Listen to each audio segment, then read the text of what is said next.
I am strong over skinny every day, all day. And when I say strong, I mean like strong, like muscles, like strong over skinny.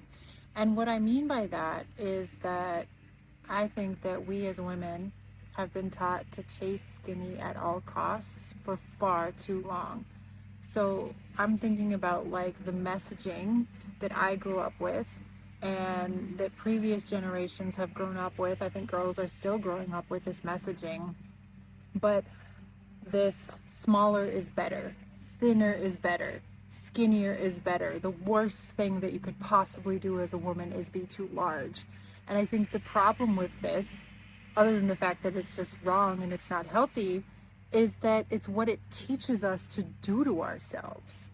And not even just the unhealthy, excessive dieting and restriction and self hate, but it's what it teaches us to do to ourselves, to our personality, to our confidence. The message that we give to women as a society is that shrink yourself.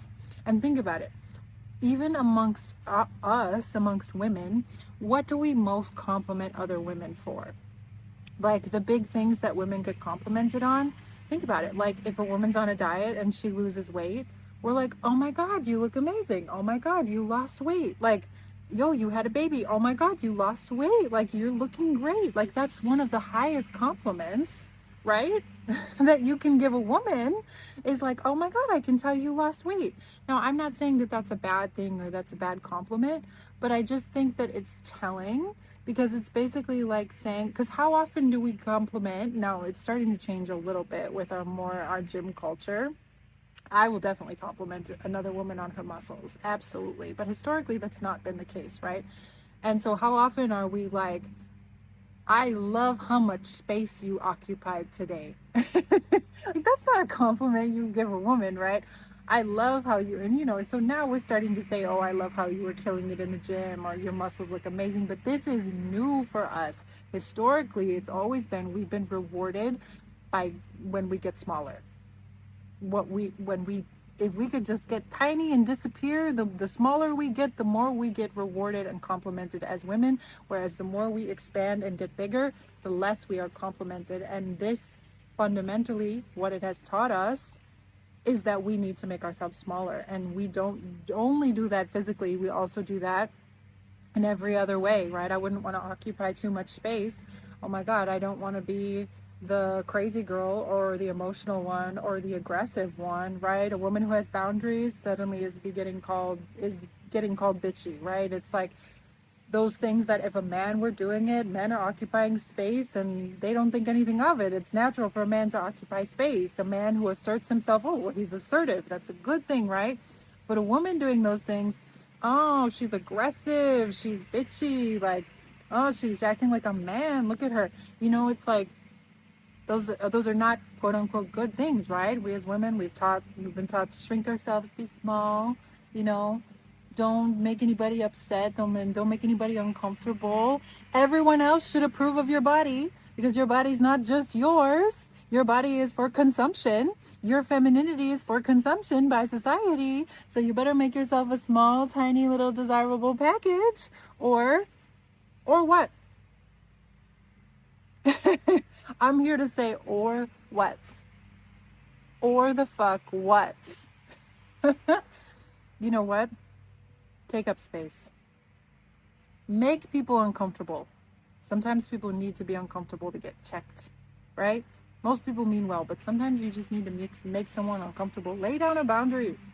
Take up space physically, but also just with your personality. You don't need to shrink yourself. You don't need to make yourself smaller.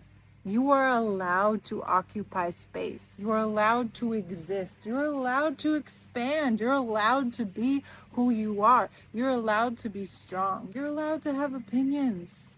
You're allowed to change your mind. If you've been living your life one way, in a way that shrinks you, you're allowed to decide that you want to change that. But, part of this is I was having a conversation with a younger girl at the gym the other day, and I think she's like 18. She's such a sweetheart. And she's there all the time working out, and she's into strength. She's doing strengthening stuff, but it's mostly lower body. And she was telling me, she's like, yeah, I just, I really hesitate to do too much upper body because I feel like my arms are already kind of big, like I don't want to get big. And I'm like, girl, do it. Try to get as big as possible. I promise you it's not going to be that big because we don't have testosterone levels like men do. I was like, don't let that stop you. And I was trying to, like, stand there and kind of like, do the muscle mommy pose where you look all big. I was like, don't let that stop you. If you're trying to grow your glutes and grow your legs and get strong as hell on the bottom, do the same on the top. you know, don't let that stop you. You need your muscles in life to be strong. You need them to do things. You need them to survive. You need them to have confidence, right? The more physical strength that I have built in my life, the more confidence that I've just naturally come across in my whole life, in my essence, in my well-being, in just because the gym taught me that it's okay for me to take up space. And I wanted to, you know, I was glad that when I was talking to that girl, the 18-year-old, that I wasn't like, oh yeah, be careful not to get too bulky. You probably just want to pick up the lighter weights. Like, don't do anything too heavy. Hell no. I was like, girl, I'll show you what my upper body workout. Let's talk about, push and pull day. Let's talk about the split. Let's talk about, are you doing all your muscles? Are you doing shoulders? Are you doing back? Are you doing chest? Are you doing triceps, biceps? What are you doing for forearms? We talked about all of those things. I was so glad that she was talking to me, that I was able to model an example of a woman who's not afraid to become larger, a woman who's not afraid to take up space. I was like, don't let this stop you. Try and get as big as you can. I mean, my goal is to have biceps as large as possible. No limits, like, that's what's wrong with that. What's wrong with that? Nothing's wrong with that. So I was glad that I was able to model that to her, because my hope is that the younger generation is going to stop putting them in themselves in that tiny box of, oh, I need to shrink myself to be acceptable and desirable and feminine. Feminine is strong. Feminine is sexy. Feminine has her own opinion. Feminine is defined by the woman herself.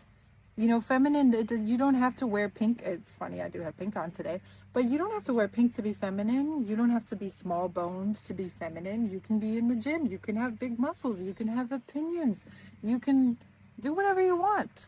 You can still be feminine. You're still going to be feminine. No matter what you do, you get to define what femininity means to you.